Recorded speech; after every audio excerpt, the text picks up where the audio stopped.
Bienvenue au club. Ouais, c'est justement un des enjeux de débat, c'est est-ce qu'on va sur l'authenticité à fond? Est-ce que la bonne authenticité, c'est une authenticité partielle? Et Annabelle, ça serait quoi pour toi l'authenticité? Du coup, on attendra ta réponse par chat, mais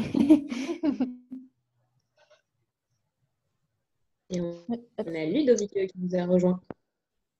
ah oui, Ludovic qui vient de chez ADO, qui est en fait dans le modèle de leadership, l'authenticité. Donc, c'est un des exemples qu'on pourrait utiliser dans le débat. Salut Je ne sais Ludo. pas. Bienvenue.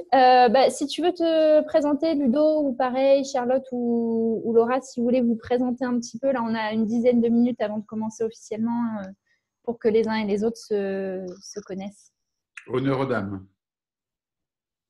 Alors après, Charlotte et Laura ont leur micro de coupé, donc je pense que vu que toi, tu es déjà bien lancé. D'accord.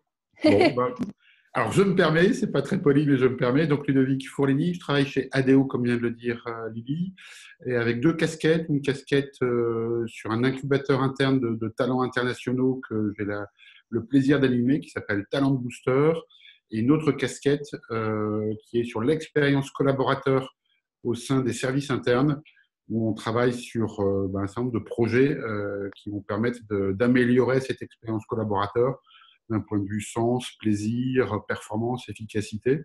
Et ça m'amène à travailler sur des sujets, notamment autour du déploiement de notre nouveau modèle de leadership, dont une des 4 composantes est justement l'authenticité. Super. Est-ce que tu as des questions pour les intervenants pour tout à l'heure? Comme ça, nous, on prend la petite liste de questions et on pourra modérer au fur et à mesure. Non, je n'ai pas de questions pour le moment. Ça viendra forcément. Bien sûr. Et donc, on a Sandra qui travaille… Voilà, c'est Sandra, notre invitée du Chili. C'est assez extraordinaire que tu te connectes. Merci Sandra. Et tu travailles dans une belle société aéronautique comme Augustin. Est-ce que c'est la même qu'Augustin? Ça serait assez curieux. Yes. Ah, très bien. Ah, c'est chouette d'avoir quelqu'un du Chili, je trouve ça assez fou. Webinar international. La dernière fois, on avait eu quelqu'un qui était de New York, quelqu'un de Belgique, et on avait eu la France aussi. Charlotte, est-ce que tu veux essayer si ton micro, de voir si ton micro fonctionne?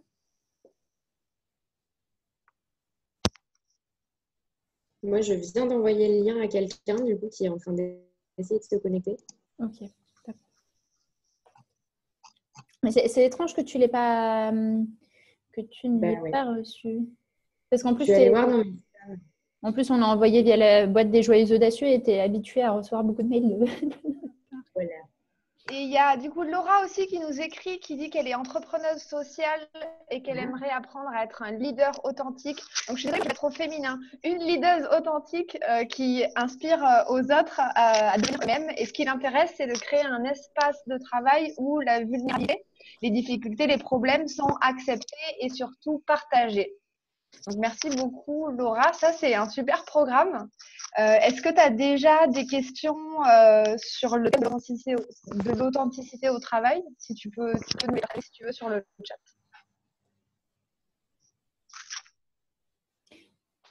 Et Charlotte, je me demande si ça ne serait pas Charlotte Frémy de The Changemakers, parce que c'est la seule Charlotte qui est inscrite.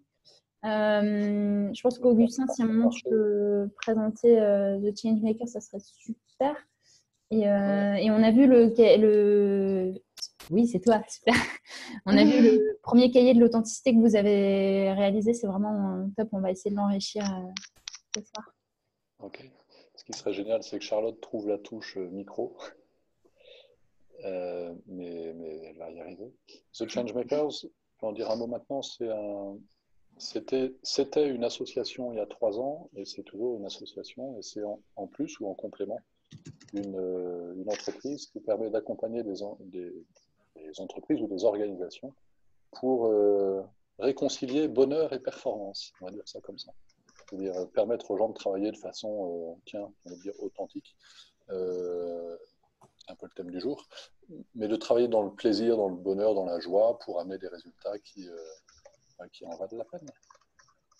Voilà, juste en 2 mots. Et on a eu récemment une rencontre sur le thème de l'authenticité où on a proposé à notre vingtaine de participants de rédiger ou de commencer à rédiger ou de mettre noir sur blanc leurs réflexions, leurs pensées, leurs idées sur c'est quoi l'authenticité, comment ça marche pas aussi, ou qu'est-ce qui fait qu'on peut ne pas toujours être authentique. Et voilà. Peut-être qu'on reviendra dessus tout à l'heure. Ah ouais, ce sera intéressant de partager ça. Ouais. On a aussi Anne et Abdoul qui nous ont rejoints. Est-ce que vous voulez vous présenter et nous dire pourquoi l'authenticité, c'est quelque chose qui vous intéresse? Et vous êtes parfaitement à l'heure. En fait, on a encore quelques minutes avant de commencer. On crée cet espace exprès pour accueillir tout le monde. C'est bien pensé. C'est très bien pensé. Bonsoir à tous. Bonne année à tous. À tous ceux qui je n'ai pas dit. Bonne année, mes meilleurs vœux. Que dire, je travaille dans une start-up. Je travaille beaucoup sur la gestion de carrière, sur la mise en place de process pour que l'entreprise se passe bien parce qu'elle a un peu grossi ces derniers temps.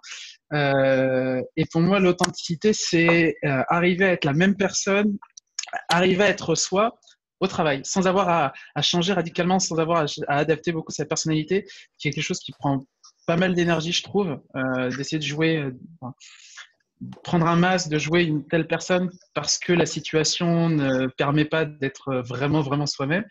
Donc voilà, c'est plutôt ça pour moi l'authenticité.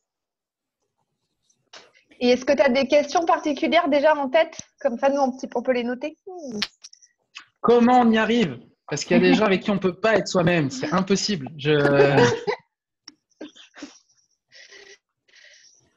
Et Laura nous dit 100% d'accord. Et on a du coup Anne encore, Tiffaine qui viennent de nous rejoindre. Bah, si l'une et ou l'autre, vous voulez vous présenter, peut-être pas les deux en même temps.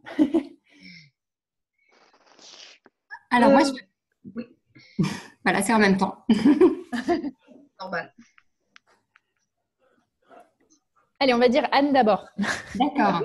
Moi, je suis désolée, je suis arrivée un tout petit peu en retard, donc je n'ai pas entendu l'introduction. Moi, je m'intéresse beaucoup aux questions en général de management et de bonnes relations dans le travail. Actuellement, je suis en recherche et en réinvention personnelle et professionnelle. Pour moi, l'authenticité, c'est essayer de ne pas trop jouer un rôle dans l'entreprise, rôle qu'on nous fait souvent prendre par la fiche de poste, par l'affichage qu'on a l'impression de devoir adopter, comme une posture à adopter. Et pour moi, le défi, c'est réussir à dire ce qu'on pense sincèrement, poliment, sans heurter les autres, mais ne pas garder pour soi des choses qui nous posent problème, que ce soit par rapport à un projet ou dans sa relation avec les autres. Donc c'est je dirais, cette liberté de parole à la fois sincère et bienveillante. Merci. Bonjour, Tiffaine Montfort. Donc actuellement, je suis dans une formation de CHO. À la suite justement du dernier débat que nous avions eu, tout s'est vraiment bien goupillé. Pour moi, l'authenticité, ça va je dirais, je résumerai de la façon suivante, dire ce qu'on fait et faire ce qu'on dit. Et c'est une ligne de conduite qui déjà fait partie de mes valeurs personnelles, qui m'ont été inculquées. Et en même temps, j'ai toujours essayé, avec plus ou moins de facilité, de vivre professionnellement.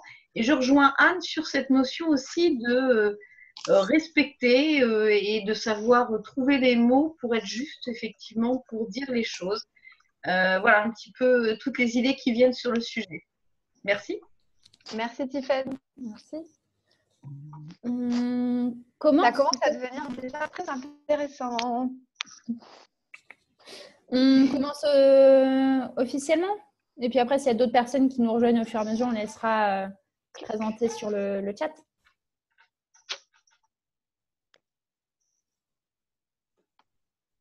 Cool. C'est parti. Nous lançons officiellement une petite musique. Là, c'est le début du débat. Jingle. Et du coup, re-bienvenue. Bien, bonsoir à tous. Il y en a qui viennent d'arriver. Avec Lily, on est super contente de vous accueillir pour ce débat sur l'authenticité. Et alors, pour vous introduire un peu le sujet, parce que pour ceux qui sont arrivés en cours, ne vous inquiétez pas, c'était juste l'accueil. Avec Lily, on a créé une association qui s'appelle Les Joyeuses Audacieux. On a vraiment à cœur de développer la joie et l'audace par tous les moyens, des articles, de l'inspiration, des ateliers, des débats. Comme ça, on fait aussi beaucoup de recherches sur les sciences du bonheur et l'authenticité. C'est un sujet qui nous tient beaucoup à cœur en ce moment.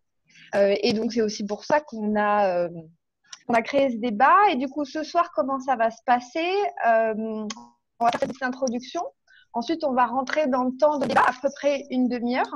Et ensuite, on aura un temps pour que vous, les participants, vous puissiez poser vos questions, échanger un petit peu plus. Et ensuite, on fera une clôture pour faire un petit peu le résumé de ce qui s'est passé. Lily, j'ai rien oublié sur le déroulé? Non, et moi, je vous invite vraiment en plus à poser vos questions aussi au fur et à mesure dans le chat. Nous, avec Edith, on va modérer ce temps de débat avec Augustin et avec Julien pour pas que tout le monde se coupe, pour que ça soit fluide, mais en même temps, vraiment poser vos questions, mettez des réactions. Parce que c'est le but d'un débat, c'est de débattre, poser des questions dérangeantes, oser titiller Julien et Augustin. Ils s'y attendent, ils sont préparés. Pour vraiment qu'on aille créer du débat. Le but, c'est pas de rentrer dans un consensus, mais d'aller chercher des spécificités. Et on va enregistrer ce débat en vidéo. Alors, la vidéo prend énormément de temps à charger, donc ça ne sera pas disponible avant le début de semaine prochaine. Et on vous fera un article aussi qui récapitule ça avec plusieurs liens. Et aussi, on va essayer de capitaliser sur ce qu'on fait et aujourd'hui et sur ce qu'a fait The Changemakers avant sur les cahiers de l'authenticité et aussi sur une rencontre qu'on anime le 28 janvier à Montpellier sur l'authenticité. Enfin, voilà, nous, c'est un fil rouge, donc vous serez pas mal alimentés là-dessus. Et du coup, pour vous faire une petite intro, on aimerait dire pour nous, c'est quoi l'authenticité? En tout cas, ce qu'on a collecté en posant des questions aux participants. Pourquoi ça nous intéresse et pourquoi on a voulu organiser ce débat? Et du coup, ensuite, présenter nos super intervenants, juste avant de commencer. Et du coup, ce qui a été super intéressant, c'est qu'à chaque fois que les gens se sont inscrits dans le questionnaire, chacun pouvait partager pour lui ou pour elle qu'est-ce que c'est que l'authenticité. On l'a fait déjà un petit peu là aussi tout à l'heure. Et ce qui est intéressant, c'est que tout ce que vous avez dit, ça se retrouve dans ce qu'on a collecté. Le travail un petit peu de l'intelligence collective pour définir l'authenticité, ça a révélé 5 axes. Le premier, c'était qu'une composante de l'authenticité, c'est d'abord se connaître, pouvoir s'écouter en toute sagesse, savoir quand ça va pas, de quoi on a besoin, vraiment comme pilier. Ensuite, il y avait la notion de pouvoir aligner ses valeurs avec le cadre extérieur, si possible, être en alignement. Ensuite, il y avait la notion aussi d'avoir une posture d'ouverture vers les autres, pouvoir partager dans un cadre ouvert et bienveillant. Et aussi par rapport aux points de vue qui sont différents. Et ça résonne pas mal avec ce que vous avez partagé, Anne et Tiffaine. Un point intéressant aussi, c'était le fait de célébrer sa singularité. On est tous différents et c'est bien. Il y avait ça qui était pas mal ressorti. Et du coup, le dernier point, c'était le but, c'est d'avoir de moins en moins de distinction entre le soi normal et le soi du travail. En tout cas, pouvoir au moins faire tomber le masque, en tout cas en entreprise, le plus possible. Et dans nos recherches aussi avec Lily, on a beaucoup aimé les travaux de la chercheuse Brené Brown, qui a fait aussi pas mal de travail autour de la vulnérabilité, le courage de partager ses émotions, comment créer un climat de confiance qui va permettre de parler des choses qui vont, mais aussi des choses qui ne vont pas. Et ça, il y a des participants qui en avaient parlé un petit peu au début. Et pour faire un peu du spoil sur les cahiers de l'authenticité, il y avait une définition qui est être authentique, c'est parler vrai avec son cœur pour se respecter soi-même et respecter les autres, qui assez sympa pour rassembler tout. Et pour finir sur la définition de l'authenticité, c'est quand on avait fait un appel de préparation avec Julien et Augustin, il y avait Augustin qui avait dit moi, je vais demander à mon fils c'est quoi l'authenticité, et il lui avait répondu que c'était être unique. Donc, c'est peut-être un résumé intéressant. Merci. Lily, tu veux nous partager pourquoi on a voulu organiser ça? Attention, tu as ton micro coupé. Oui, en effet, je me suis servi un verre d'eau, donc je me suis dit que vous n'aviez pas besoin d'entendre ce son-là. Merci Edith. Et sur pourquoi ce débat, on a voulu choisir la forme de débat pour créer un peu la polémique et se poser les questions de fond. Parce que voilà, il y a un mouvement, un peu une tendance en ce moment de se dire il faut de l'authenticité, il faut du bonheur. Et en fait, il y a une injonction à l'authenticité qui peut se mettre en place de temps en temps. Donc, on a vraiment voulu créer cet espace de débat. Et pour permettre de faire des recherches en amont, de capitaliser, d'aller chercher en fait à droite à gauche ce qui était l'authenticité pour mieux en comprendre les tenants et aboutissants, et en même temps de permettre de rencontrer Julien et Augustin qu'on a connus par des biais différents, mais qui nous ont tous les deux marqués dans leur rapport à l'authenticité et dans leur manière d'incarner et ou de poser l'authenticité en questionnement. Soit dans le fait de se dire, voilà, aujourd'hui, est-ce que je suis authentique ou non? Comment l'être plus? Est-ce qu'on a besoin de l'être plus? Et du coup, tout le but de ce débat, ça va être de creuser la question, faut-il et peut-on être authentique? Et après, on aura des sous-questions, mais c'est vraiment de poser la question de, ok, l'authenticité, on nous dit que c'est une bonne chose, mais jusqu'où, comment ça fonctionne? Est-ce que Julien et Augustin, ce ne serait pas le moment pour que vous vous présentiez? On est en plein dedans. Tu veux commencer, Julien? Ou je laisse la place à Augustin. Merci, trop d'honneur. Je m'appelle Augustin, je travaille dans la même entreprise que Sandra, qui est aussi connectée à ce webinaire. C'est une entreprise qui s'appelle Airbus. Et dans cette entreprise, je passe 90% de mon temps. Et je passe aussi du temps dans une autre activité qui s'appelle The Change Makers. Nous sommes des faiseurs de changement. The avec un Z. Et donc avec 4 complices, j'évoquais tout ça tout à l'heure dans l'introduction, on accompagne des organisations pour réconcilier bonheur et performance dans un contexte professionnel. L'authenticité, pourquoi j'ai cliqué sur oui quand Lily m'a proposé il y a quelques semaines d'intervenir ou de partager mes réflexions sur ce sujet. En fait, ça a déjà été évoqué, c'est la réponse de mon fiston. C'est être unique. Je trouve génial qu'un gamin de 9 ans réponde en 4 secondes à la question dans le mille. Et oui, peut-être que être authentique, c'est juste être unique. Et là, là, vous avez 4 heures et une copie double à remplir. C'est quoi être unique? Être, d'une part, donc c'est pas toujours faire et s'agiter. C'est une question qui ramène à l'être, justement. Et l'unicité, c'est quoi? C'est quelle est ma singularité? Qu'est-ce qui est important pour moi? Quelles sont mes valeurs? Dans cette réponse, il y a plein de trucs. Je sais que je suis juste là pour me présenter pour le moment, et c'est tout ça que j'aimerais pouvoir partager avec vous et échanger tout à l'heure. Merci, Augustin. Donc moi, je suis Julien. J'ai été intéressé aussi sur le sujet de l'authenticité à plusieurs titres, et je pense qu'avec l'éclairage d'Augustin, on peut être complémentaire dans le sens où, comme Augustin l'a dit, il travaille dans un grand groupe qui est Airbus, donc ça donne aussi une certaine dimension à cet enjeu ou à cette question. Là où pour ma part, je suis entrepreneur, on a créé une agence de communication spécialisée en RSE qui s'appelle Patte Blanche, qui compte aujourd'hui 19 personnes. Donc voilà, on n'est pas dans les mêmes échelles qu'Airbus. Et au sein de Patte Blanche, donc c'est une entreprise qui est spécialisée en RSE, responsabilité sociétale des entreprises. Et la question d'authenticité est assez au centre, dans le sens où on demande à l'entreprise d'être authentique. Donc là, je ne sais pas si ça va être dans dans le scope, mais ça peut être intéressant parce qu'on dit authentique au travail, donc sa relation avec ses collaborateurs, enfin, et les parties prenantes dans le cadre du travail, mais c'est aussi intéressant, et peut-être qu'on l'abordera, de voir quelle peut être l'authenticité de l'organisation entreprise. Donc l'authenticité, c'est un vrai sujet à ce point de vue-là. Et il se trouve aussi qu'on a créé un tiers-lieu qui s'appelle The Island, qui regroupe en fait un certain nombre d'entrepreneurs sociaux. Et l'authenticité est là aussi mis à rude épreuve dans le sens où c'est vivre ensemble. Le vivre ensemble, c'est aussi la relation à l'autre. Et est-ce qu'on peut être authentique? Comment on l'est? Donc voilà, c'est une deuxième façon de vivre l'authenticité. Et au sein de Patte Blanche, un autre point que je peux souligner, c'est qu'on est engagé dans une démarche d'entreprise libérée, donc qui met les individus au centre de l'organisation. Et nous, c'est un terreau qu'on cultive de longue date, de créer les conditions idéales pour être authentique.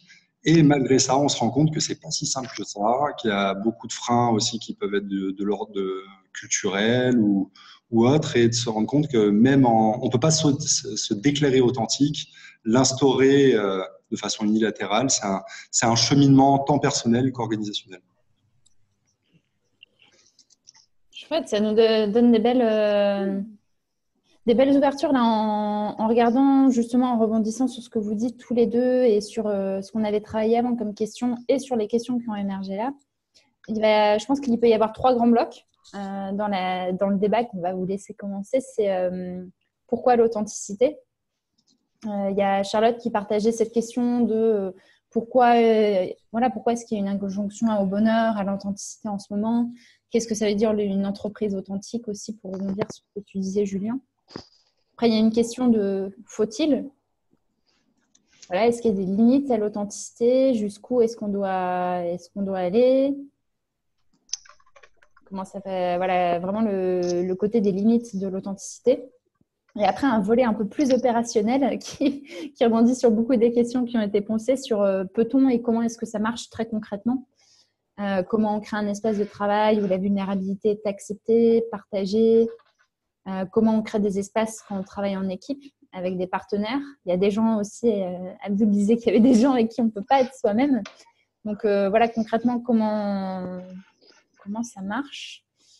Et il y a Aurore qui pose la question de l'entreprise libérée. De quels ont été les apprentissages, Julien, que tu as eu, les difficultés personnelles ou collectives. Ça, je propose qu'on le garde en point annexe parce que ça touche à la question de l'authenticité, mais ça peut dériver en un gros débat sur l'entreprise libérée. Donc ça, voilà, on peut la traiter en partie. On peut vous proposer de démarrer le débat sur pourquoi l'authenticité. Aujourd'hui, pourquoi on parle d'authenticité, pourquoi et faut-il. Julien, tu veux commencer vu que tu as laissé la parole à Augustin tout à l'heure? Je prends la main. Alors, pourquoi l'authenticité? Je pense que la question se pose parce qu'on a vécu longtemps sans, en vrai. Et on a vu les limites du vivre sans authenticité. Et du coup, il y a une vraie quête de sens derrière cette question-là, sur le fait d'être vrai, parce que l'authenticité, c'est la véracité aussi. Du coup, on a tous. L'authenticité, ce que je disais, c'est un cheminement. Donc, on a commencé, sauf à certains traits de caractère, à déjà ne pas l'être. Et quand on l'est pas, et c'est des termes qui ont été employés par certains des participants, il y a l'idée de porter un masque. Donc, quand on porte un masque, c'est pas son masque déjà, c'est le masque qu'on pense qu'il est à propos de porter. Ça, c'est du conditionnement purement culturel, et c'est des présuppositions aussi. Mais toujours est-il qu'on porte des masques. Et de la même façon, du coup, qui dénature le vrai visage. Et je me permets de faire aussi le lien à chaque fois sur l'entreprise, parce que pour moi, une organisation est une somme d'individus, donc on ne peut pas les dissocier. Longtemps, les entreprises n'ont pas été authentiques dans leur façon de communiquer, dans leur façon d'être et dans leur façon de fonctionner. Du coup, c'est un grand cercle vicieux qui est plutôt destructeur de valeur, à mon sens. Ce qui fait que ça crée une distanciation entre les vraies valeurs et les fausses valeurs. Donc, au fur et à mesure, il se crée une usure de cette suradaptabilité qui est nécessaire pour faire semblant d'être la personne qu'on pense qu'il faut être. Donc, pourquoi faut-il être authentique? Tout simplement pour pouvoir avancer sereinement dans ses activités, pour être vrai, pour être en phase et puis pour être vraiment efficace. Après, bon, il y a plein d'autres bénéfices collatéraux à l'être et il y a très peu de désavantages, donc ça vaut le coup de le jouer, quoi. On pourra je peux te titiller sur quelque chose avant de laisser la parole à Augustin. C'est très peu de désavantages à être authentique. Parce que je me souviens qu'avec Augustin, on avait partagé aussi qu'il y avait des moments où l'authenticité poussait à son extrême. Ça réussissait pas toujours. Est-ce que tu peux nous en dire plus sur ton avis là-dessus? Alors, c'est là où je disais que c'était quand même un des désavantages, ou du moins un des écueils. C'est-à-dire que être authentique, c'est pas être authentique coûte que coûte. Il faut savoir l'être d'une certaine façon. Il y a un travail entre le fond et la forme. C'est-à-dire qu'on peut être authentique dans sa façon de penser, mais il y a le frein de l'authenticité, c'est au niveau interrelationnel. C'est-à-dire que, et dans les différents témoignages, c'est est-ce que je peux l'être? Est-ce que les gens sont prêts à ce que je le sois? Peut-être qu'une des questions qui pourrait se poser, c'est comment l'être en vrai, d'un point de vue de sa façon de vivre son authenticité. On peut être authentique sans pour autant être cash, brutal. C'est pas ça vraiment l'authenticité. L'authenticité, c'est exprimer vraiment ce qu'on pense, être aligné avec ses valeurs et d'être capable de les véhiculer sans les dénaturer. Après, ça n'impose pas forcément d'aller au combat, d'être dans une friction, même si on peut penser que voilà, l'authenticité, c'est être un peu brut de décoffrage. Et puis après, les autres, effectivement, peuvent être dans une situation où ils se sentent un petit peu agressés, finalement, de trop d'authenticité. Mais je pense que l'idée, c'est plutôt comment être authentique sans que ça soit un énième masque relationnel et que finalement, on se perde dans les travers de l'authenticité. Donc, c'est pour ça que je dis qu'il y a beaucoup d'avantages et peut-être qu'on les énumérera. Et le seul inconvénient, est pour moi une conséquence un conséquence sur la forme, pas sur le fond, de la façon d'exprimer son authenticité. Augustin? En fait, je réagis sur... J'ai plusieurs pensées en tête. La première, c'est, tout à l'heure, Julien, tu commençais en disant, on a longtemps vécu sans authenticité et c'est pour ça qu'on y vient aujourd'hui. Je challenge un peu ça, on va dire, en disant, peut-être qu'au début, on vivait tout à fait dans l'authenticité et qu'on a perdu cette authenticité-là, que les entreprises ont peut-être perdu et sont parties dans une course à autre chose, une course à l'image, pour peut-être répondre à des besoins de compétition. Ça peut être ça, c'est une hypothèse que je pose. J'imagine que le petit boulanger qui s'est installé dans un village où il n'y avait pas d'autres boulangers, il pouvait être très authentique, il pouvait faire son job comme un bon boulanger qui présentait ses jolis pains torsadés avec un peu de farine dessus. Et le jour où est arrivée la chaîne un peu industrielle qui produisait aussi du pain au kilomètre, là, il a peut-être dû revoir sa façon d'être authentique. Et enfin voilà, donc je challenge un peu ça. Je suis d'accord. Oui, j'en étais sûr. Mais on a dit que c'était un débat, Julien, donc tu vas expliquer. Ah oui, non, je suis opposé à ça. Je reviens sur la question pourquoi l'authenticité, et en fait je crois que c'est Abdoul qui a apporté la réponse dans l'intro tout à l'heure en disant en fait ça prend un maximum d'énergie de ne pas être authentique. Et donc pourquoi être authentique? Pour mettre notre énergie au bon endroit. Si je suis moi-même le plus souvent possible, au moins je mettrai mon énergie à faire ce que je dois faire et pas à imaginer quel est le masque que je dois porter dans cette réunion ou dans ces circonstances-là parce que c'est telle personne. Ouh là là, ça devient compliqué. Donc, c'est une des réponses aussi à cette question, pourquoi l'authenticité? C'est pour optimiser, c'est une histoire d'économie d'énergie. Je mets mon énergie au bon endroit, je suis moi-même, je fais les choses telles qu'elles me paraissent pertinentes d'être faites et le boulot sera fait. Et une troisième piste. Ah oui, vas-y, excuse-moi.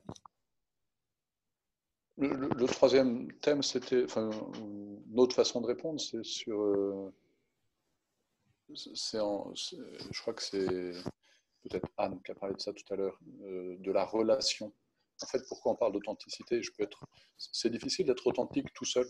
Je peux être authentique sur une île déserte? Ça aussi, c'est une bonne question. Je suis authentique quand je suis en relation. Donc, quand il y a deux personnes, là, on peut commencer à être authentique ou pas. Et donc, pourquoi l'authenticité? Pour être dans des relations qui soient les plus ajustées, les plus justes possibles. C'est un début de réponse. Il y a Charlotte qui posait une question qui est très liée, je trouve, à ce que tu dis. Dans mon interprétation, c'était peut-on avoir plusieurs authenticités selon le contexte et les périodes de la vie? 3 petits points, point d'interrogation.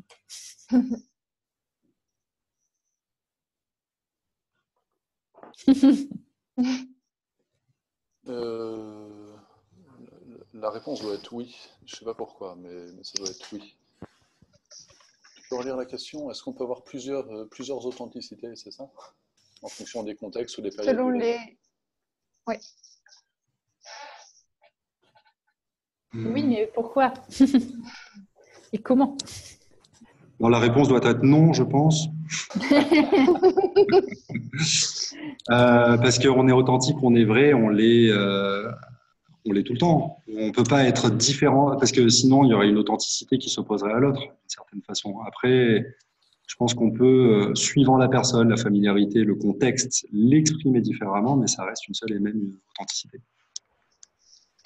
Est-ce que Charlotte, tu veux creuser le point vu que c'était ta question? Ah, Abdoul dit, il doit y avoir une base, un tronc commun et un certain pourcentage sur lequel on dévie. Et ensuite, on est plus ou moins à l'aise le pourcentage qui augmente ou qui baisse. Je ne sais pas si c'est clair, mais je voulais dire, enfin, si on se dit, on a une personnalité, donc on va dire, il y a peut-être un 100%, il y en a 60 sur lequel c'est difficile de dévier, ça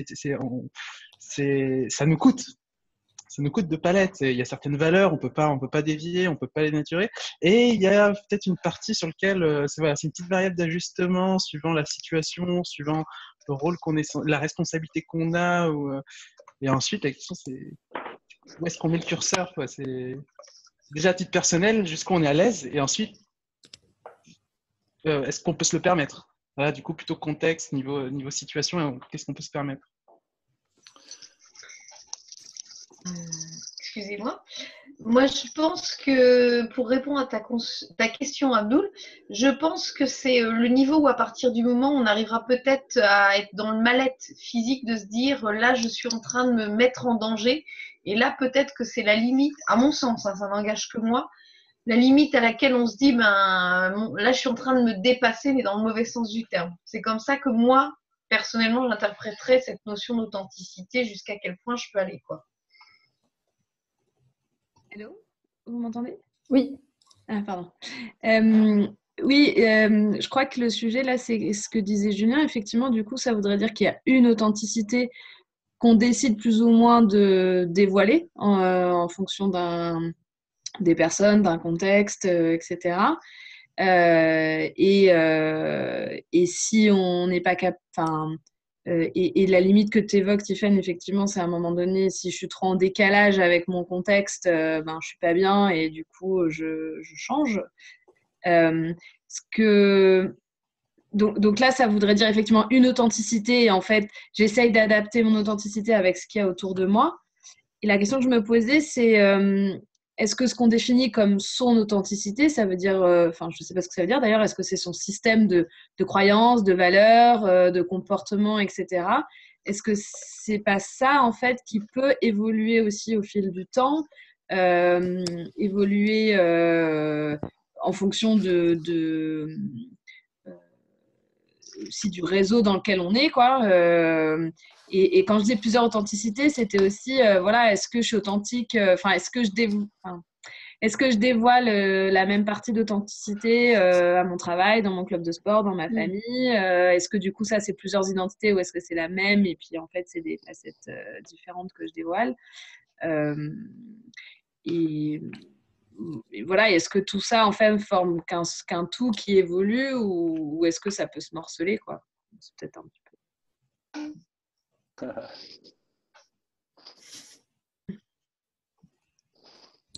Julien, Augustin, vous avez une idée de… En fait, j'ai ressorti un des documents, un des liens que vous nous aviez envoyés, une étude d'une fille qui est à l'IAE de Caen et qui a pas mal travaillé sur le sujet, qui définit l'authenticité, peut-être que vous l'aviez rappelé tout à l'heure dans l'intro, comme le fait d'être soi-même et d'agir en accord avec ses propres valeurs, sentiments et pensées.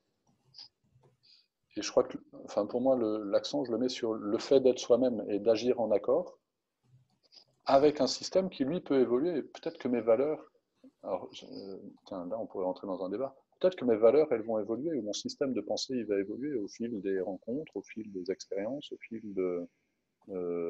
des échanges dans des webinars sur l'authenticité.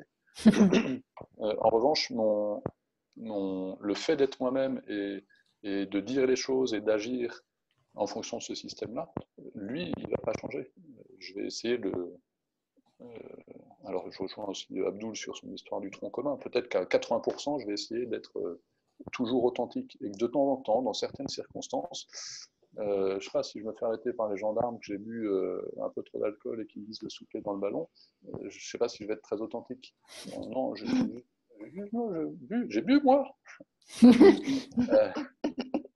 Ouais, donc c'est vraiment un contexte qui fait que de temps en temps, je vais m'adapter ou adapter ma réaction à la situation. Effectivement, un des points qui est important et être vrai, c'est déjà se connaître. Donc déjà, c'est un cheminement personnel d'apprendre à se connaître, à connaître un peu ses mécanismes, ses croyances, ses valeurs. Après, elles sont vraies à un instant T, elles peuvent évoluer, bien entendu. En revanche, au même instant, c'est-à-dire là, mes valeurs sont ce qu'elles sont, et puis mes mécanismes sont. Et là, je suis dans cette pièce, je vais me comporter d'une certaine façon, et puis je vais aller à mon club de sport et je vais me comporter d'une autre, et puis je vais me faire contrôler sur la route et je vais me comporter d'une autre.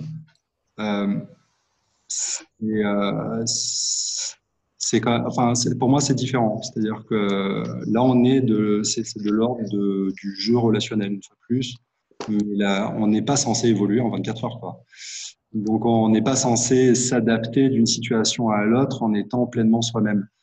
Donc, du moment que, si je reprends l'image du buffer de 100%, si jamais, quand je passe à 60%, je fais le deuil d'une de mes valeurs, d'une de mes croyances, ou je m'invente une force que j'ai pas, ou je cache une faiblesse que j'ai, est-ce que je suis authentique à ce moment-là?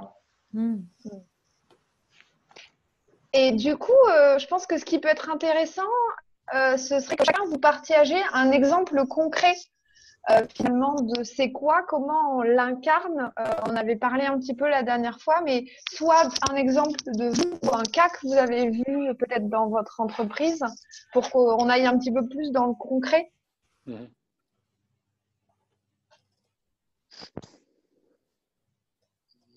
Julien, je t'en prie.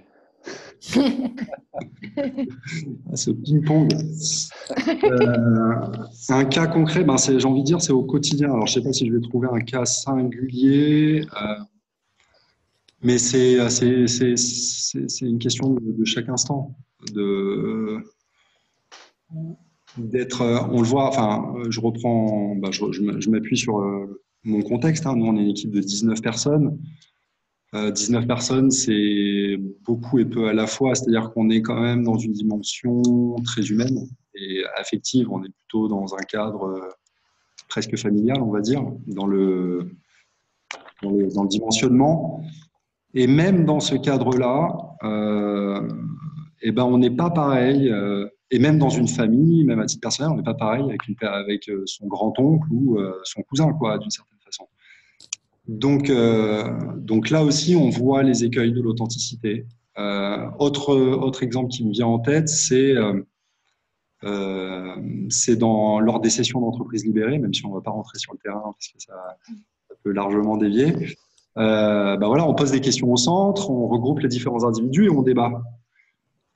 Et là, on voit, et pourtant, nous, on dit, mais parlons librement, on se connaît super bien, on est intime finalement avec les gens.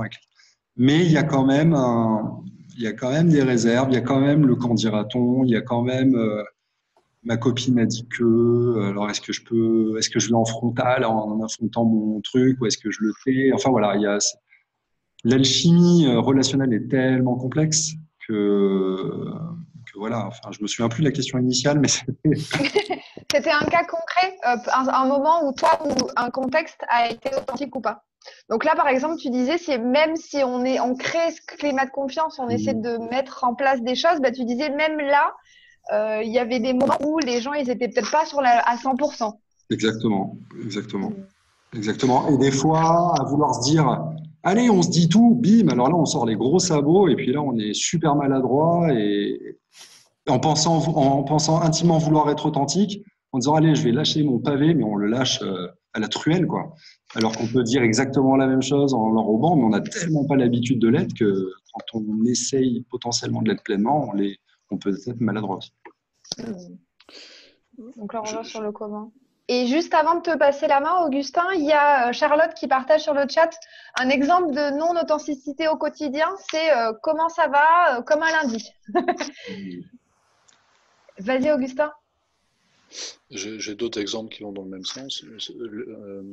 Mais celui dont j'aimerais parler, c'est un collègue qui bosse dans mon entreprise, qui est dans un secteur de production, un secteur un peu dur, secteur de prod, quoi. C'est des ouvriers qui fabriquent des hélicos. Et je discutais avec ce gars-là qui m'expliquait qu'il était passionné de ce dont on est en train de discuter typiquement. C'est un garçon qui avale 10 conférences TED par semaine. C'est-à-dire que tous les soirs, il écoute des conférences TED sur la philosophie, la psychologie, un peu de spiritualité, la physique quantique. Enfin, il s'intéresse à plein de sujets qui ne sont pas forcément le centre d'intérêt principal de ses camarades en prod, qui sont beaucoup intéressés par l'OM notamment. Et au début, il en parlait autour de lui, il s'étonnait des réactions des gens. En gros, il n'était pas très bien accueilli. Du coup, il a décidé de se refermer un peu, et donc d'être un peu moins authentique, c'est-à-dire de jouer le jeu des gars, et de parler de l'OM aussi quand il fallait parler de l'OM, et puis de faire son boulot le reste du temps. Et du coup, on parlait tout à l'heure ça prend de l'énergie d'être authentique, de ne pas être authentique. Il mettait pas mal d'énergie en tout cas, il ne déployait pas toute l'énergie qu'il aurait pu déployer s'il avait été authentique.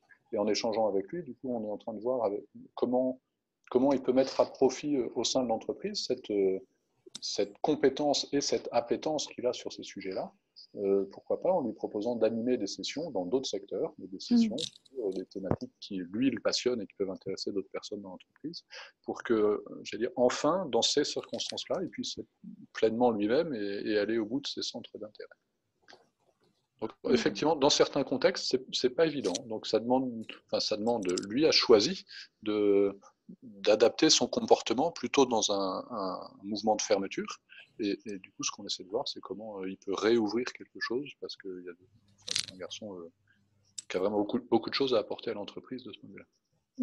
Et pour compléter aussi, Augustin, pendant la session où on en avait discuté en amont, tu nous avais partagé aussi un moment justement d'authenticité où je crois que c'était une personne que tu accompagnais qui t'avait dit en fait, là je sais pas en fait, je sais pas où j'en suis.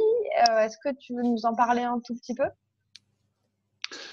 Oui, volontiers. Peut-être que je n'ai pas précisé ça tout à l'heure dans l'introduction. L'essentiel de mon boulot dans l'entreprise, chez Airbus, c'est d'être coach interne et donc d'accompagner les salariés dans leur développement. Et régulièrement, on accompagne des gens tiens, c'est marrant, plutôt la quarantaine, qui se questionnent, qui sont en pleine phase de questionnement. Est-ce que ce que j'ai fait pendant toute ma carrière jusqu'à en arriver là aujourd'hui, c'est ce que j'ai envie de faire pendant les 40 prochaines années?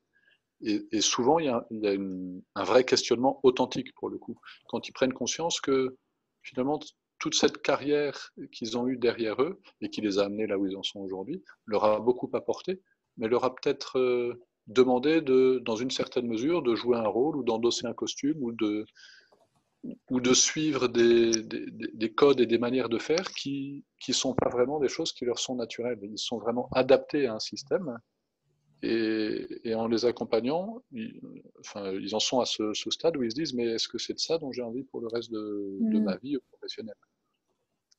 Et ce qui est très beau pour moi, en fait, j'ai l'impression dans ce métier-là, d'être aussi le témoin de ces moments de vraie authenticité. Vraie authenticité, alors avec moi d'une part, mais surtout avec eux-mêmes. Où cette question qui se pose peut-être ou qu'ils ont laissé de côté pendant un moment, mais ils l'expriment, ils la verbalisent formellement. Et moi, j'appelle ça des moments de grande authenticité, pour le coup. Ouais, sur le côté, je reviens à moi-même et je verbalise et je retransmets. Moi, je voulais vous partager un outil qui s'appelle la fenêtre de Johari. Je vous le mets dans le chat pour ceux qui sont plutôt visuels. Mais en gros, qui est un outil qui va se dire on a 4 zones entre ce que je connais de moi, ce que ce que je dis de moi, et ce que je ne connais pas de moi, et ce que les autres vont m'apprendre sur moi. En gros, il y a 4 zones. Il va y avoir la zone publique, ce sur quoi justement vous êtes authentique et que vous divulguez aux autres et que les autres savent sur vous. Il va y avoir votre zone cachée, ce sur quoi vous n'êtes peut-être pas authentique et qui est connu que de vous et que les autres ne savent pas. La zone aveugle, donc là où c'est les autres qui savent ça de vous et qui peuvent vous l'apprendre, et la zone inconnue où là, vous ne le savez pas, les autres ne le savent pas. Et je trouve que voilà, dans cette idée de buffer, ça peut être un outil assez complémentaire à ce que vous disiez. J'ai fini mon incursion.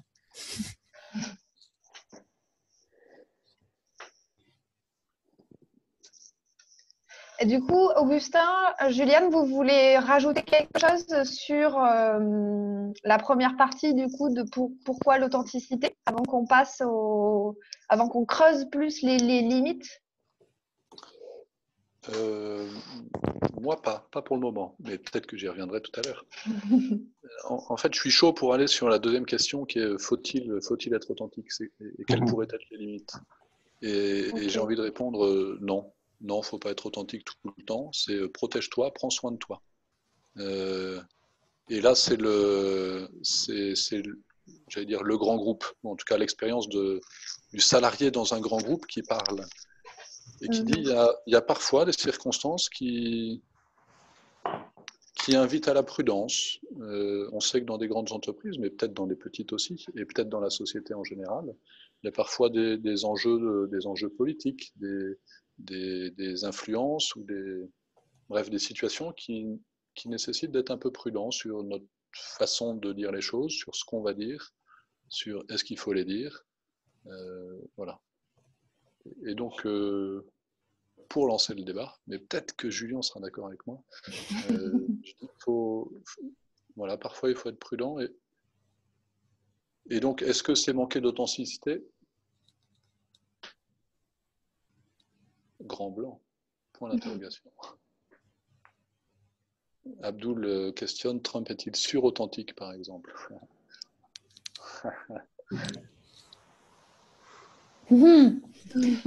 J'adore cette remarque, Abdoul.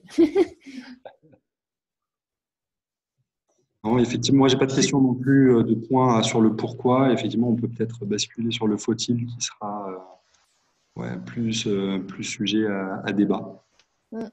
Bah, du coup, Julien, faut-il? Je vais être obligé de dire oui, hein. Pour conserver l'esprit débat.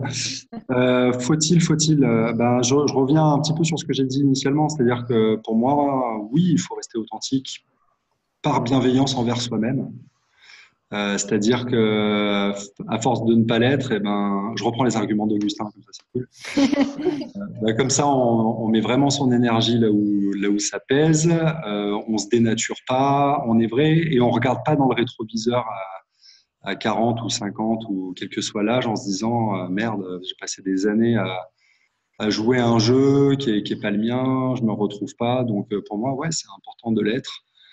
Après, il faut savoir l'être, c'est toujours la même chose. Hein. Mais c'est vraiment un encouragement. Je pense qu'il serait bon que d'un point de vue individuel et donc de société, une société de l'authenticité. Et du coup, il y a Aurore qui nous dit, par rapport à l'exemple que tu donnais juste avant, Augustin, si la protection de soi, ça revient à se renfermer, bah, du coup, comment on fait? C'est quoi la porte de sortie? Est-ce qu'on force, on est super authentique et ça casse pour nous? Est-ce qu'on s'en bat? Est-ce qu'on change doucement les choses? Je pense que ta dernière proposition est la bonne. On change doucement les choses, on prend son temps. Peut-être que la réaction de repli ou de se refermer un peu, c'est une réaction que j'appelle prudente, qui est peut-être salutaire temporairement. Mais ce petit gars que j'évoquais tout à l'heure, il va pas passer sa vie à parler de l'OM. J'ai rien contre l'OM, hein, rassurez-vous. Mais surtout à ne pas parler des sujets qui le passionnent, qui sont y compris des sujets artistiques. Enfin bref, je crois que ce gars-là, et comme d'autres en entreprise, sont ce qu'on appelle des multipotentiels. Des gens qui sont passionnés par plein de sujets, qui non seulement sont passionnés par les sujets, mais les pratiquent avec brio. Et c'est vrai que ça peut être difficile pour certaines de ces personnes de trouver leur place dans nos grosses organisations où on demande à la plupart des gens d'avoir leur fiche de poste et de faire juste ce pourquoi ils sont payés. Ce que tu dis, c'est très intéressant. Il y a Charlotte et Abdoul en fait, qui partagent. En fait, est-ce qu'il faut savoir simplement pourquoi on est à cette place? Et aussi, comment trouver sa place, la place où on peut être soi-même. Du coup, c'est un peu aussi, s'il y a des tensions dans l'organisation, est-ce qu'on est à la bonne place? Et désolée, je t'ai coupé. Non, c'est très bien, c'est très riche, c'est parfait. En fait, je vais finir sur ce gars qui temporairement s'est renfermé. Et ça rejoint l'histoire de... En fait, il se questionne sur sa place finalement. Je rebondis où j'essaie d'intégrer les réactions là. Il se questionne sur sa place. Et il va trouver tranquillement une réponse en parlant, mais dans un autre contexte que son équipe directe. Il ne va pas aller demander à ses collègues qu'est-ce que vous en pensez, qu'est-ce que je dois faire pour pouvoir enfin vous parler d'art et de philosophie. Il va trouver d'autres endroits, d'autres contextes, d'autres situations et peut-être d'autres personnes pour pouvoir être authentique sur ces questionnements. Et faire évoluer ensuite son rôle, pourquoi pas dans cette équipe, ou trouver une autre place. Je ne sais pas si je suis très clair, mais voilà. Et il nous reste une demi-heure, donc ça va passer vite. Et moi, ce que j'aimerais bien, c'est qu'on aille aussi sur du concret. Là, on a pas mal débattu sur le fond, et il resterait en soi des heures et des heures de débat sur faut-il être authentique. Et en même temps, moi, j'aimerais bien qu'on ressorte avec des idées d'action. Il y avait une question qui avait émergé tout à l'heure, qui était: quelle est la première action à faire quand on se rend compte qu'on porte un masque et qu'on n'est pas authentique dans nos relations? Quand on se rend compte qu'on n'est pas dans cette situation d'authenticité, qu'est-ce qu'on fait? Alors, je vais vous partager une rencontre que j'ai eue avec deux jeunes filles qui nous ont fait travailler sur la question d'authenticité, qui sont joyeuses et audacieuses, et qui nous ont fait faire un exercice qui est vraiment super intéressant, et qui est déjà de se questionner sur ses propres valeurs, hein, parce qu'on a vu déjà dans le début de l'échange que la première question, c'est se connaître soi-même. Donc déjà de poser ses propres valeurs et de voir comment elles vivent d'un point de vue individuel, et après comment elles vivent dans le travail. Et de voir là où il y a le plus de distension. C'est-à-dire que des fois, il y a des valeurs où finalement, je les exprime de la même façon en perso et en pro. Donc, ce n'est pas forcément là où il y a des voies de progrès. En revanche, celle où il y a des grands gaps, effectivement, la question, c'est de se poser la question des premiers petits pas et de savoir comment je l'exprime. Donc, si je reprends l'exemple de la personne qu'évoquait Augustin, la première chose, c'est déjà de le verbaliser, de trouver la personne à qui le verbaliser et de savoir qu'est-ce que je peux mettre en place pour être plus en paix, entre guillemets, avec moi-même, de pouvoir être plus moi-même et de savoir, et puis effectivement, il y a plein de voies de progrès après. Mais déjà, c'est déjà d'en prendre conscience, le premier petit pas, et le deuxième, de se mettre en mouvement, en discutant, en essayant de trouver des solutions. Ok, donc première étape, j'en prends conscience. Deuxièmement, j'en parle à quelqu'un ou je le verbalise à moi-même. Et ensuite, du coup, tu aurais un exemple de quand tu dis se mettre en mouvement, ça peut être quoi? Sans Eh ben, être exhaustif, mais un exemple concret, à ton avis? eh ben, se mettre en mouvement, c'est changer d'un état A à un état B, donc c'est accepter de changer des choses. Mais par exemple, changer, parler plus de ce qu'on ressent, je sais pas. Parler, c'est un prérequis, mais après, ben, une fois qu'on a parlé, on n'a pas forcément changé, mais c'est de prendre des décisions en adéquation, en toute authenticité avec la personne. Donc là, c'est changer de service, si c'est diversifier ses activités, euh, ne pas subir sa singularité. On a tous quelque chose à apporter, on est tous complémentaires. L'idée, c'est de ne pas subir et d'essayer de se contraindre. Donc le premier pas, c'est de s'autoriser à assumer sa singularité et d'accepter aussi que les choses changent. Et Abdoul pose la question, essayer de changer les autres? Abdoul, oublie. Pourquoi, Augustin? Parce que ça peut être une manière de ne pas vouloir se changer soi-même. Blam.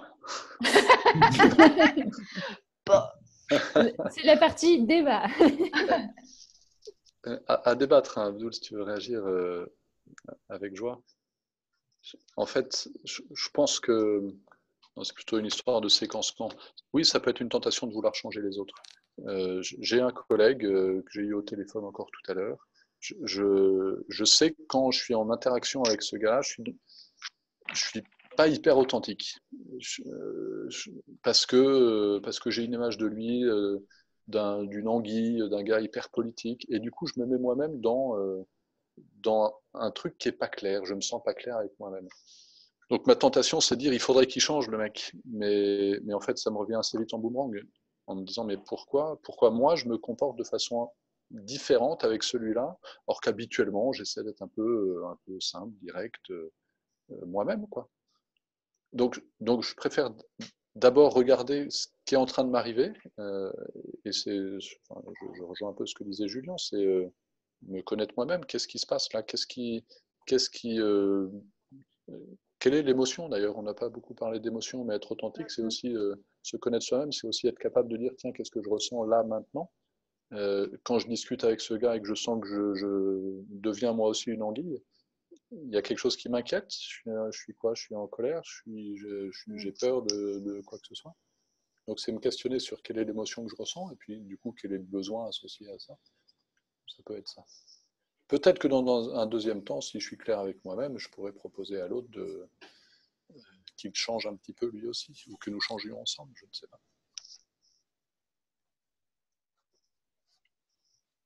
Mais c'est intéressant ce que tu dis, Augustin, sur s'observer et creuser vraiment, justement, quand il y a un moment, enfin, quand on sent qu'on porte un masque, s'il y a un moment particulier, du coup, c'est de dire, attends, qu'est-ce que je suis en train de ressentir là? Et d'investiguer vraiment pour trouver la chose précise qui nous bloque. Du coup, dans cette situation-là, ce serait quoi ton pas après pour donner un exemple aussi de quand je me rends compte que je porte un masque, c'est quoi mes premières actions?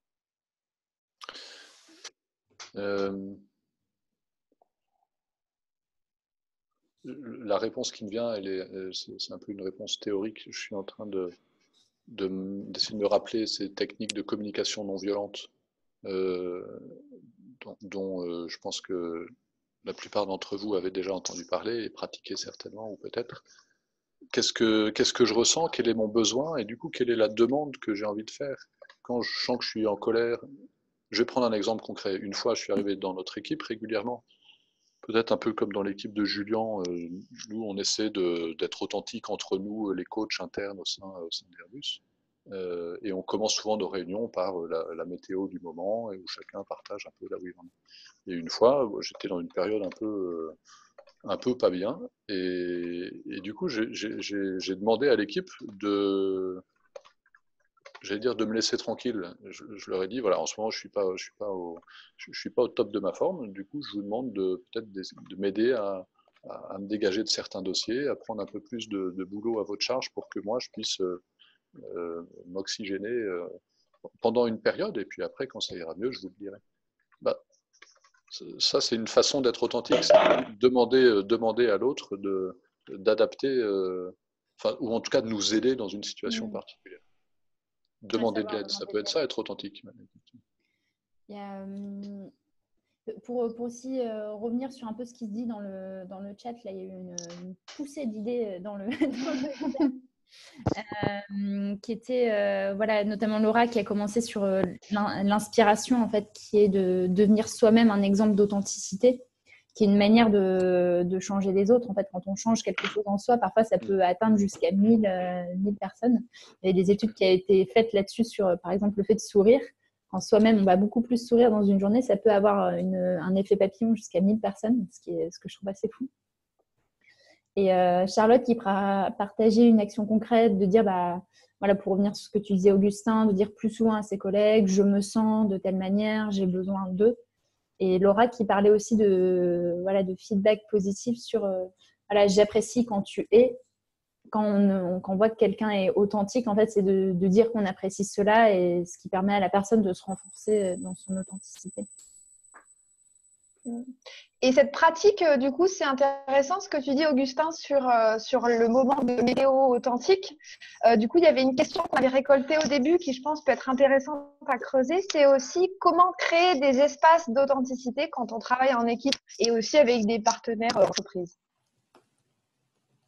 Est-ce que vous avez des idées ou des pratiques concrètes que vous utilisez dans vos organisations ? Je vais bien réagir sur ça. J'en ai 3 en tête.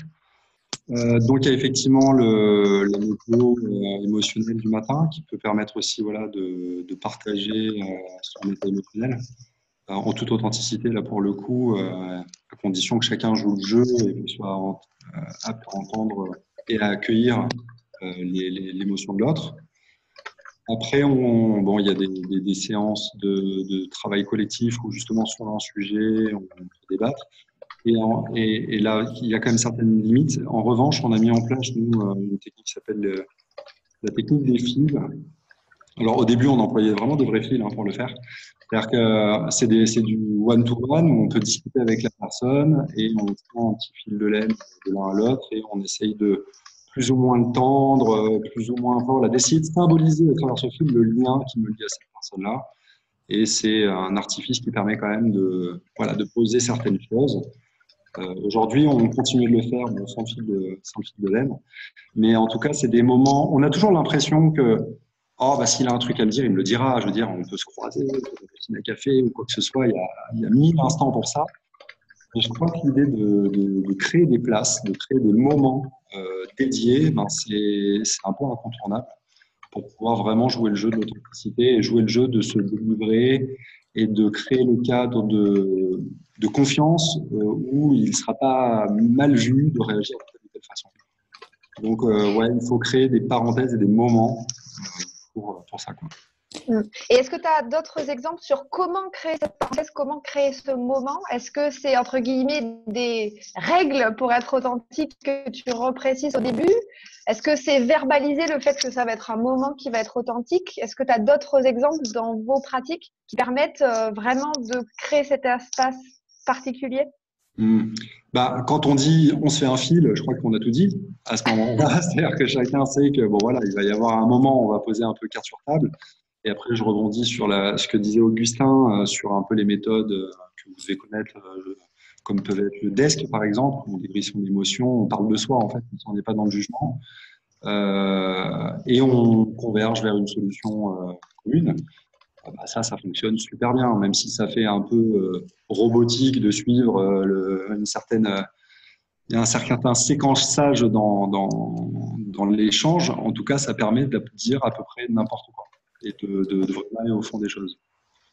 Ouais. Il me vient une expression un peu paradoxale, c'est en fait pour développer l'authenticité, parfois il faut un peu le mettre en scène.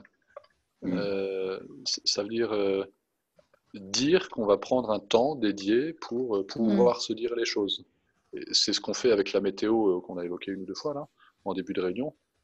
Maintenant, c'est devenu pour certains un rituel, mais dans certaines équipes qu'on peut être amené à accompagner, les gens ne sont pas encore habitués à ça. Donc, on explique les règles du jeu, voilà comment ça va se passer. On vous invite vraiment juste à accueillir ce que les autres... Donc, mettre en scène ce moment-là, ça peut aider aussi à être authentique. C'est un peu paradoxal. Ou en fin de séminaire, on fait aussi souvent ça. c'est de demander aux gens, non pas de donner un débrief ou un feedback sur le contenu du séminaire, mais sur la façon dont ça s'est passé. Et là aussi, ça peut amener des choses intéressantes sur est-ce qu'on s'est bien écouté ou pas trop bien, qu'est-ce qu'on aurait pu faire différemment, etc. Il y a ça. Et je vais aussi, puisqu'on parle d'outils très concrets, l'anti-SAVA, ça vous parle? Est-ce que tu nous le pitches, l'anti-SAVA? Non, j'ose pas. L'anti-SAVA, comme ça, on vous le montre en direct. Il est Merci là. pour, Ah oui. L'anti-SAVA, c'est un jeu de cartes qu'on a créé. Il y en a plusieurs d'entre vous qui les ont, où justement, on voulait créer des conversations authentiques entre les gens sur nos débuts d'événements. Et donc, on a créé 28 questions. Par exemple, si tu pouvais avoir un super pouvoir, lequel serait-ce? Comment l'utiliserais-tu? Quelle habitude voudrais-tu mettre en place tous les matins en te levant pour passer une super journée? Enfin, vraiment 28 questions comme ça qui permettent de briser la glace et d'avoir une conversation qui est généralement un peu plus authentique que oui, bonjour, qu'est-ce que tu fais comme boulot? Comment va ta grand-mère? La famille, ça va? Auquel on finit par répondre voilà, le lundi quand on croise des gens. Salut, ça va? Oui, ça va, et toi? Qui est rarement exactement ce qu'on ressent à ce moment-là. Si vous voulez, on vous enverra les questions en PDF pour la synthèse du mail. Encore une idée concrète qui peut aider un groupe, c'est des outils, un outil très simple et très concret qu'on utilise dans les séminaires d'équipe, en particulier dans des situations où il y a pas mal de tensions, où les gens auraient plutôt envie de se mettre sur la gueule, si vous me passez l'expression. On leur propose juste de dessiner la situation. Donc ils se mettent par petits groupes ou tout seul, et chacun dessine et représente de façon imagée la situation avec les points de tension ou bien l'idéal qu'ils aimeraient atteindre. Et souvent, par ce biais-là, ils arrivent à exprimer des choses qu'ils n'auraient pas su dire avec autant de finesse ou de pertinence s'ils avaient dû trouver des mots pour le dire. Et je vous invite à tester si ce n'est pas déjà fait. C'est très utile. Ça peut être très utile. Il y a d'autres techniques aussi qui sont... C'est hyper chouette, vous avez tous beaucoup de techniques, ça va faire un beau répertoire à la fin. Il y a Ludovic qui partageait voilà, le fait de faire 3 minutes de silence, de concentration sur sa respiration en début de réunion, ce qui permet de se recentrer sur le corps, de ressentir ses émotions et donc d'être un peu plus voilà, authentique. Charlotte qui partageait un mur des émotions. Charlotte, tu veux nous décrire ce que c'est un mur des émotions? Moi, je ne sais pas ce que c'est. Oui, non, c'était en fait, je me posais la question en vous écoutant sur la météo. Des fois, dans les classes de maternelle, je crois, ils font ça. C'est un mur sur lequel, en fait, il y a un certain nombre d'émotions. Et du coup, donc là, c'est pour les enfants, mais tu vas choisir finalement l'émotion qui caractérise le plus celle que tu ressens à ce moment-là. Et en fait, je pensais à ça parce que j'ai déjà expérimenté la météo intérieure dans mon ancienne entreprise. Et bon, au-delà du fait que c'est pas évident, comme on disait tout à l'heure, d'arriver à quelque chose de vraiment authentique, parfois, en fait, tout simplement, on ne sait pas nommer ses émotions. Enfin, on connaît les principales, mais il y en a beaucoup. On n'a pas forcément l'habitude de vraiment trouver le bon mot. Et donc, voilà, c'était juste une petite aide aussi pour l'histoire de la météo. Et puis du coup, on n'est peut-être pas obligé de le formaliser. On peut juste choisir... voilà, une émotion et puis pas forcément s'étendre. C'est un format qu'on avait utilisé aussi.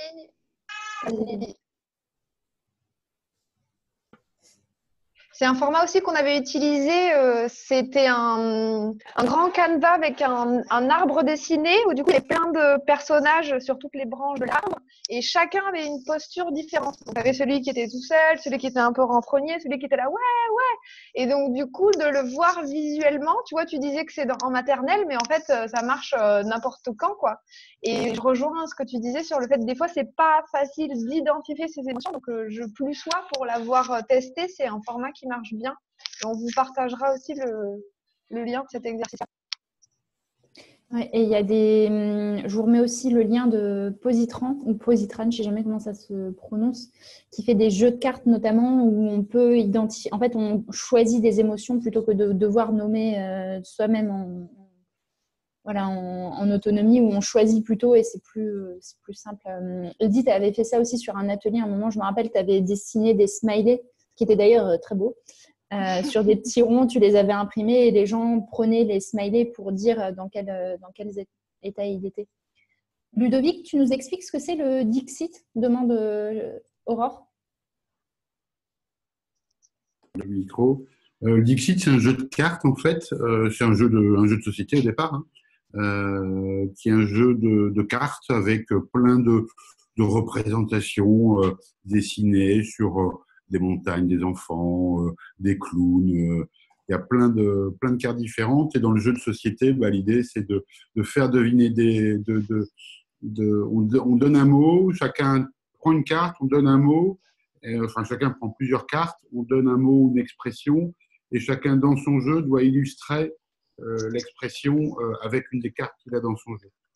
Et en fait, quand on l'utilise nous de temps en temps en réunion, c'est en début ou ça peut être en fin de réunion, mais plutôt en début de réunion, on demande à chacun de par exemple sur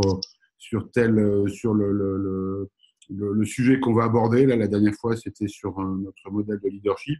On disait à partir de la carte que vous avez piochée dans le jeu, dites-nous en quoi ça vous représente en tant que leader. Voilà les cartes en question. Donc, ou en quoi ça parle de vous, cette carte-là. Et donc, on fait un petit tour de table comme ça, et forcément, ça permet à chacun de partir sur une expression qu'il n'aurait pas eue ou sur une façon de parler de lui qu'il n'aurait pas eue s'il n'y avait pas eu ce type d'illustration. Et on fait souvent, ça marche vraiment très très bien, et on peut l'utiliser aussi sur différentes variantes. Merci Abdoul d'avoir mis le partage d'écran. Oui, merci beaucoup. C'est utile effectivement. Et du coup, comme on avance assez rapidement, je pense qu'on pourrait continuer pendant au moins une demi-heure ou même plus. Je vais vous proposer d'en finir là pour le débat, parce qu'il nous reste un tout petit quart d'heure pour clôturer. Du coup, déjà, merci à tous pour votre participation, pour votre prise de parole, pour le feu dans le chat, c'était top.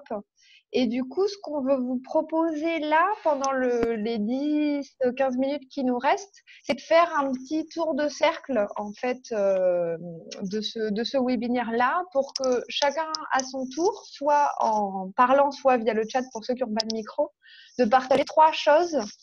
Ce que vous avez appris, ce que vous avez aimé et ce que vous avez envie de mettre en action par rapport à ces apprentissages et ces partages dans l'authenticité, sur l'authenticité. Donc, apprentissage, j'ai aimé et j'ai envie de mettre en action. Et du coup, pour vous montrer un petit peu comment ça se passe, on va commencer avec Lily. Moi, ce que j'ai appris, c'est qu'il peut y avoir plein de visions de l'authenticité selon les personnes, même si on s'intéresse, même si on lit beaucoup de choses dessus. Et en fait, ça me donne surtout envie de plus creuser ça. En fait, je ne sais pas trop encore ce que j'ai appris. Je pense qu'il faut que je digère encore un peu. Ce que j'ai aimé, c'est voilà, votre participation de tous.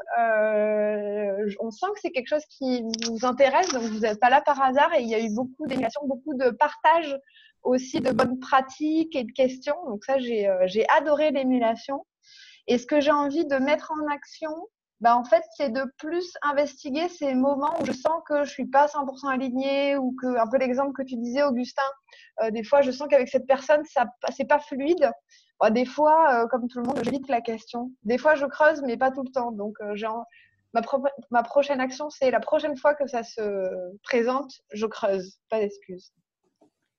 Et de mon côté, moi j'ai appris plein de techniques déjà. Merci pour les super techniques. On va pouvoir les tester dans nos ateliers. C'est assez génial. Merci pour ces beaux cadeaux. Et moi j'ai vraiment aimé votre authenticité, notamment Julien et Augustin, parce que c'est un sujet qui est assez intime, qui est assez personnel. Donc j'ai vraiment envie de vous remercier pour ces partages-là et pour le temps que vous avez consacré, parce que voilà, donc on a 7 sessions ce soir. On a échangé pas mal de mails, on a fait une session préparatoire d'1 heure, donc merci pour cet investissement-là. Et moi, ce que j'ai envie de mettre en place, c'est un truc très concret. En fait, en ce moment, j'organise une journée de réunion dans un mouvement dont je fais partie. Et en fait, je travaille avec quelqu'un qui a un mode de fonctionnement opposé au mien. Donc, il est très directif et très peu dans le collaboratif et très incisif. Il m'a répété une fois qu'il fallait qu'on aille vite 5 fois en 1 minute. J'avais bien compris le message. Et donc, j'ai envie de mettre en place des choses tout concrètes pour qu'il exprime aussi quand il ne se sente pas bien, qu'il puisse le dire en début d'appel plutôt qu'à la fin. Comme ça, on se sent mieux tous les deux. Moi, je sais qu'il ne va pas bien, il ne m'agresse pas. Et moi, je me sens aussi plus dans l'accueil alors d'être en réaction de non, mais j'en ai marre que tu me dises qu'il faut que ça aille vite. Qui veut prendre la suite par oral? Je peux bien la prendre, Ludovic. Ce que j'ai appris, c'est ce qui a été dit au départ. Je suis unique. J'aime bien ce résumé effectivement de l'authenticité. C'est quelque chose qui me parle. Ce que j'ai aimé, c'est les débats, les échanges, les discussions, le format vraiment du webinaire. Je trouve que c'est très riche, à la fois l'avant-webinaire avec le questionnaire, et puis un petit peu tout le contenu inspirant que vous avez envoyé, et puis le webinaire en tant que tel. Ce que j'ai envie de mettre en action, c'est ce type de webinaire chez ADO. Mais ça, j'en rediscuterai notamment avec Lily. Voilà. Et puis, peut-être un dernier point, si je peux me permettre, ce que j'aurais aussi envie, on n'a pas eu l'occasion d'en parler, mais pour moi, dans authenticité, il y a aussi la notion de « je m'améliore ». C'est comme ça qu'on l'a mis en place aussi chez ADO, c'est que oui, je me connais, mais il y a aussi cette notion de « ok, je me connais, je sais qui je suis, je sais exprimer mes émotions ». J'ai aussi envie je ne reste pas là où je suis, je me mets en mouvement, je me mets en action, je me transforme, je change et je progresse et je m'améliore. Et cette dimension-là, je trouve, elle est aussi importante dans l'authenticité. Voilà, c'était une petite parenthèse que j'avais envie de faire. Merci. Je lis aussi les témoignages qui sont écrits. Donc, Laura qui partage, je le lis textuellement, j'ai appris que c'est de plus en plus important de ne pas se sentir dissocié dans des divers espaces de notre vie, également des techniques et des jeux de cartes. J'ai aimé les débats, les modératrices et les intervenants. Top ambiance et débat. Et Laura veut mettre en action le fait d'être consciente de mes masques et les enlever pour me permettre d'avoir un meilleur équilibre d'énergie. Sandra qui nous dit « Je vais faire mon introspection perso dans mon environnement pro du moment pour être plus authentique. » Et qui a appris que l'authenticité, ça fait du bien. Voilà, en vous écoutant, je confirme, j'ai ressenti de l'apaisement. J'ai aimé l'authenticité de tous. Voilà pour les partages écrits. Il y en a d'autres qui souhaitent partager à l'oral. Je vais bien continuer. Moi, ce qui m'a interpellée, en fait, c'est l'idée d'organisation authentique. C'est vrai que jusque-là, on avait beaucoup évoqué l'authenticité comme quelque chose d'individuel ou comme un rapport de soi à l'environnement. Mais ça m'interpelle pas mal cette notion. Et du coup, une de mes actions, je pense, ça va être de creuser aussi, comme Edith, de creuser sur le sujet, en tout cas, de ce que c'est qu'une organisation authentique au niveau d'une équipe ou au niveau d'une entreprise. Voilà. Et puis effectivement, j'ai beaucoup aimé la richesse du contenu en si peu de temps et voilà, le fait d'avoir des interactions rapides et faciles avec des personnes qu'on ne connaît pas à distance. C'est une belle expérience. Merci. Merci. Pour la suite, parce que du coup, je rebondis. Alors, moi, j'ai aussi aimé la qualité de… Alors, j'ai appris, je fais dans l'ordre. J'ai appris beaucoup de techniques. Je trouve ça très riche. Ça me donne plein d'idées.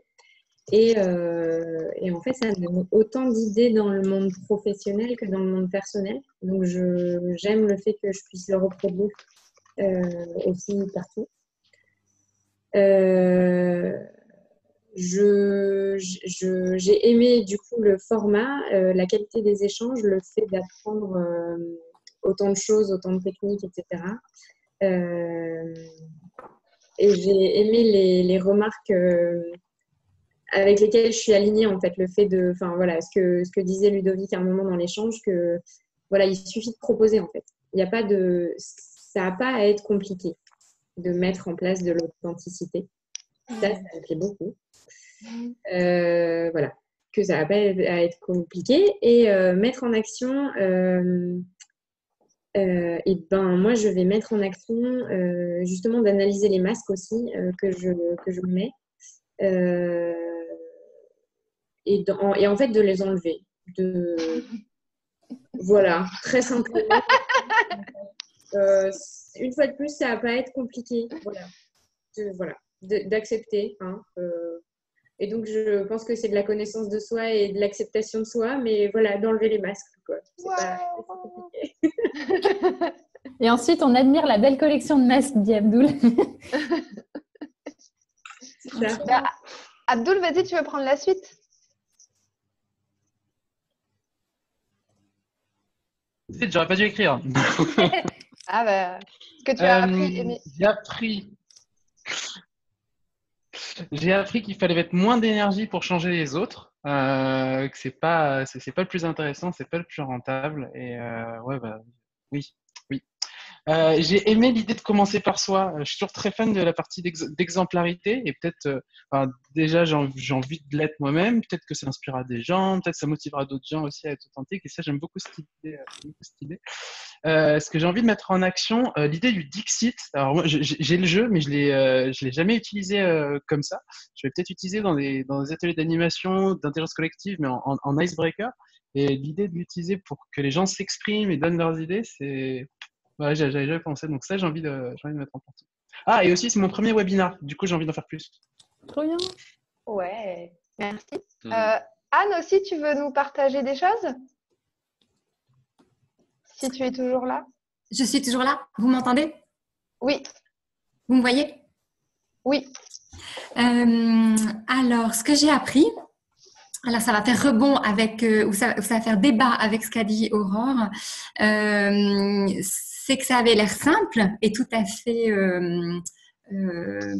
valeureux, et qu'en fait, c'est finalement assez compliqué. En tout cas, c'est ma perception, c'est-à-dire que voilà, il y aurait peut-être différentes authenticités en fonction des périodes, des situations, etc. Ça nécessite de bien se connaître, ce qui est quand même pas une mince affaire. C'est l'affaire de toute une vie, de bien connaître l'autre, de bien connaître la façon dont on va communiquer avec l'autre en fonction de ce qu'on veut lui dire. J'ai entendu, on n'en a pas beaucoup parlé, la remarque sur la protection de soi pour ne pas prendre trop de risques en étant authentique. Et ça, c'est des situations ça me parle. Donc finalement, voilà, c'est une question quand même, je trouve, voilà, bigrement complexe, passionnante. On a tous envie d'être authentique, en fait, je crois, autour de cette table ronde virtuelle, mais ça demande énormément sur soi, sur les autres, et c'est très beau. Ce que j'ai aimé, c'est les discussions avec tout le monde. Et ce que j'aimerais mettre en place, ce serait une forme de météo personnelle tous les matins avec moi-même.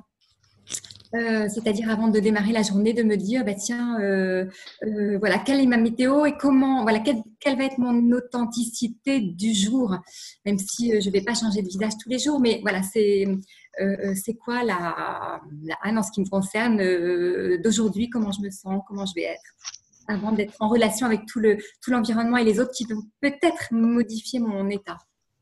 Merci beaucoup. Et du coup, Augustin et Julien, on a bien envie de savoir pour vous aussi. Julien, j'y vais. Moi, j'ai appris de cette histoire de socle. Quel est le socle en moi qui est authentique et auquel je ne dérogerai jamais? Et quelle est la partie de moi qui reste encore un peu flottante ou fluctuante?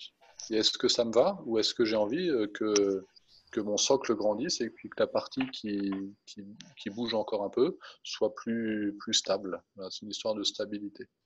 Donc, je retiens cette image-là, cette image du socle. J'ai beaucoup aimé voir sur mon écran régulièrement les chats, là, les petites remarques ici ou là, enfin voilà, toutes ces petites réactions au fil de l'eau, c'est très sympa, ça rend l'échange très vivant. Je crois que c'est le premier webinaire auquel je participais, c'est-à-dire j'ai déjà suivi j'ai déjà assisté à des webinaires, mais sans qu'il y ait d'intervention de qui que ce soit. Et là, je trouve ça vachement intéressant d'avoir 15 personnes qui peuvent débattre ensemble. Donc ça, c'est très chouette. Ce que je vais mettre en place, je hack un peu le truc. Il y a une chose dont je n'ai pas parlé et qu'on avait évoqué dans la préparation, c'est le monde merveilleux du handicap.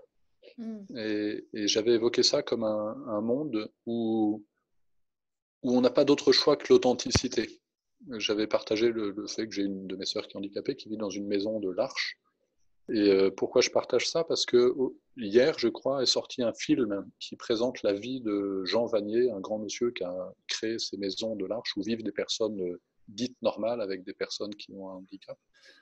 Et ce vieux monsieur de 90 ans a publié il n'y a pas très longtemps une vidéo sur YouTube où il présente les 10 règles de vie pour devenir plus humain.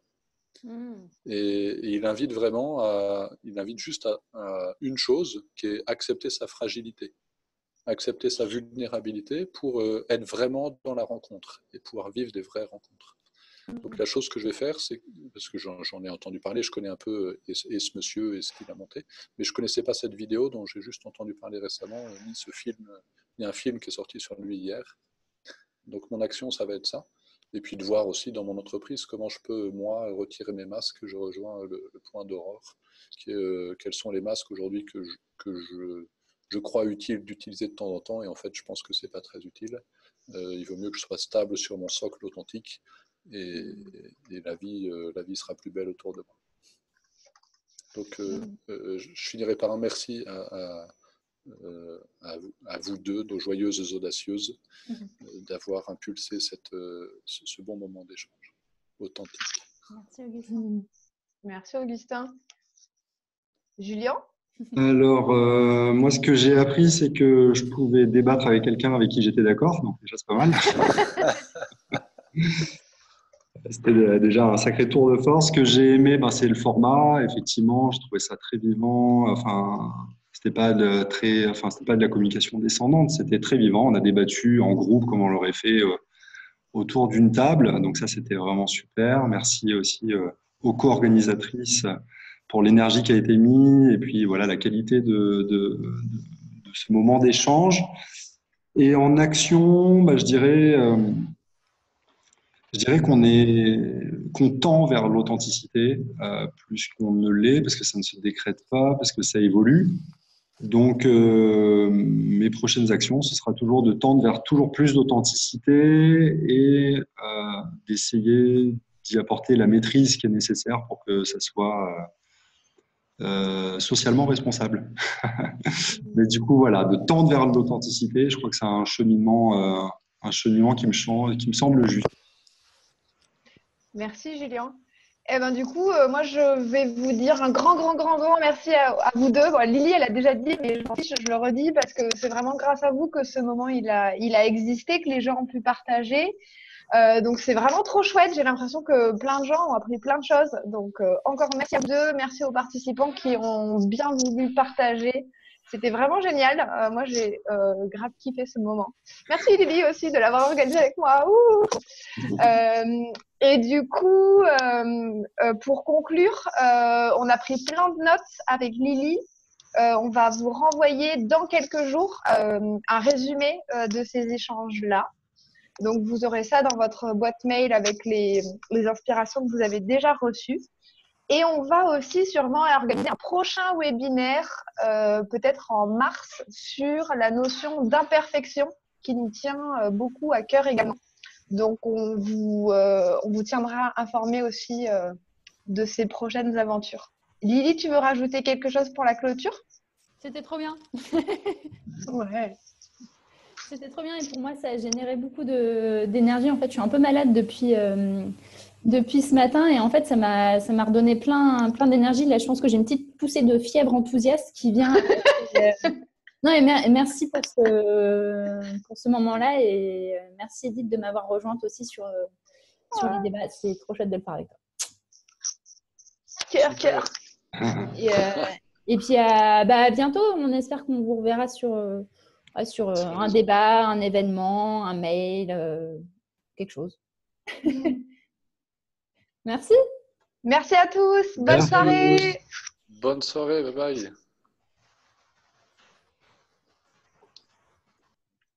Il